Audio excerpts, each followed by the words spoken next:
All right. I'm gonna do it again. This is your last chance. Give it to me loud, all right? Here. What's your rooster salad right here?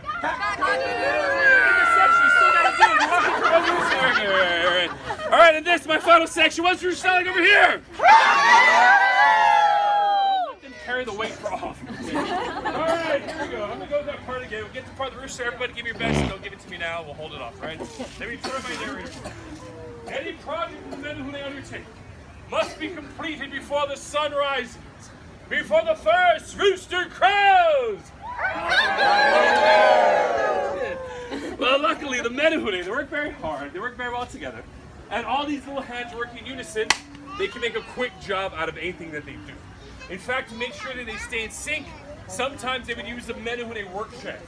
Are you folks ready to learn a Menehune work chant? Yeah! Good, because otherwise it's a particularly short story. Let me demonstrate for you. It goes like this. It goes, Kukulu, kukulu, hanna, hanna. Kukulu, kukulu, hanna, hanna. Let's break this one down to its constituent parts. Eho pilimai, repeat after me. Kukulu. Let me hear it. Kukulu. Now, kukulu in Hawaiian means to build, but that's not really the important part for you folks. The important part is this next one. Eho pilimai, repeat after me. Hanna. Hanna. Hanna.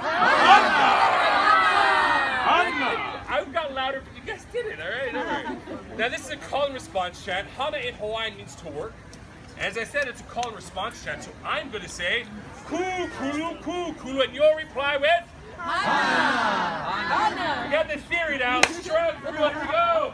Kukulu. Hana. Kukulu. Hana. Kukulu. Hana. Kukulu. Hana. See, you guys will go low, but you won't go high. Now, this is a story that comes to us from Hawaii, off northwest of us here, and it's a story about a small village.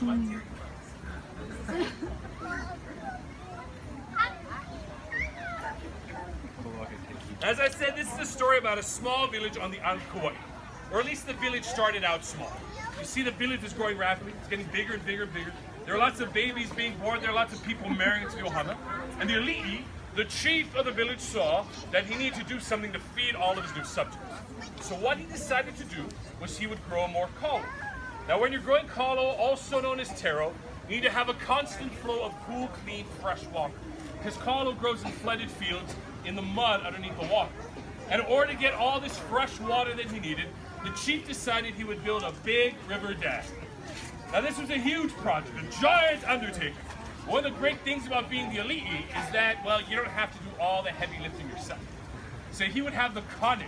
He'd have the men of the village go out every day up into the mountains where they would collect stones and hand those stones down the line, one man to the next, right on down till they got to the front of the line. And when they got to the front, well, the men weren't done yet. They had to chip away at those stones. Make sure each one fit nice and snug in that river dam wall. They chip away, make sure each stone fit right to its spot to hold back all that water. So as I said, it's a pretty big project. And as this project was going on, the ali'i provided for all the ohana, all the families of those men who were working so hard. He provided everyone with kapa. Now kapa, some of you know, is a kind of cloth made from the bark of the wauke or paper mulberry tree. We would use it back in the days of old-fashioned clothing so that everybody could stay warm in the night and look stylish, like Uncle Aito. That was cool. He would also provide everyone with food like i'a or fish, so that everybody would have the sustenance they need to maintain their strength and keep on with all that hard work. So everybody in the village was well taken care of. Well, to be honest with you, almost everyone. Everybody except for one ohana. The family of a man named KP. Now let me tell you about KP. KP, he was a very kind man, very happy guy, happy-go-lucky, we might say, but a hard worker, not so much. I mean, he would go and he would work on that river dam project. Just maybe not every day like the other men of the village.